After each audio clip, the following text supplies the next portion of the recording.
Hello everybody. I want to talk to you today about multiple ways to represent this uniformly accelerated motion that we've begun to examine here in this unit. So for our Disk on an Incline lab, we got a position time graph that looked much like this. It was a top opening parabola. Well, let's talk about what we can see on that graph. First of all, let's talk about the slope of that graph. And what I want to know is that slope increasing, is it decreasing, or is it remaining constant? Well, first of all, notice that it's not a constant slope because it's a curve. Right? It's not a straight line. So in order to see the slope, we need to look at tangent lines to the curve. So let me draw a couple. Here's a tangent line early on. Here's a tangent line later on. Now compare the slopes of those tangent lines. Obviously, the second one is steeper, which means the slope is increasing. Both of these tangent lines are sloping upward, which means they are positive. And as this is a graph of position versus time, that slope is the velocity. So by looking at the slope of the position time graph, we can tell that we have an increasing positive velocity. Now, how would that manifest itself on a velocity time graph? Well, if it's positive, it's going to be above the time axis. Right? Above the time axis. Remember that the time axis is zero velocity. If it's increasing, it's got to get farther away from the time axis. Right? Think about where the numbers would be if we put them on the velocity axis. The bigger numbers would be to the top and to the bottom. So getting further away from the center would be increasing. So increasing positive would look like that. And again, that looks just like the one we got with the Disk on an Incline lab. So the slope here is constant, and it's sloping upward, so it's a positive slope. And as we just learned, the slope of a velocity time graph represents the acceleration, the rate of change of velocity, how quickly your velocity is changing. Well, we needn't confine ourselves to just position versus time and velocity versus time graphs. We can also create acceleration versus time graphs, a third motion graph. Well, in this case, we have a constant positive acceleration. So first of all, what would a constant anything look like on a graph? It looks like a horizontal line, no slope.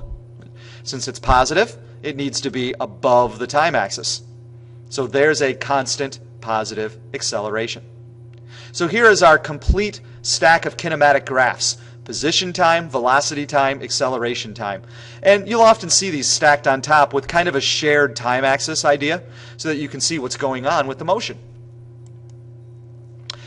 Now, another way that we can represent this uniformly accelerated motion is with a motion map. Now, you might notice right away that I've changed something about the motion map that you didn't really see in the constant velocity unit, which is that my position reference line, which is this big long arrow here, position is x, right? I've rotated it. Right? I've rotated it so that it's at an angle, just like the incline was at an angle. Now, why would I do that? Because that way the motion is straight down the incline. The motion, in other words, is one-dimensional. We're either going up or down the incline. So rather than leave it horizontal and vertical, where going down a hill you'd be going both horizontally and vertically, and that makes things more complex, we just kind of tilt our heads a bit, rotate the axes, and then we make the motion one-dimensional. That's a cool trick we're going to use as part of the math, too, as we go throughout the unit. So remember here that a motion map consists of dots, and they represent where the object is, where the disk is, at equal intervals of time. Now, hopefully you'll know how these dots should look because they're exactly like the little dashes you put during the lab. It's one of the reasons we do the lab that way. So you started at zero position. Oh, by the way, notice everything's going to be at an angle, not straight above, but often an angle above. Right? 1 unit of time later, in the lab that was 2 seconds. It was a little ways down the hill. Not very far, because it's not going very fast yet. 2 seconds later, it was further down the hill. How much further? Well, hopefully you realize even further than the first 2 seconds.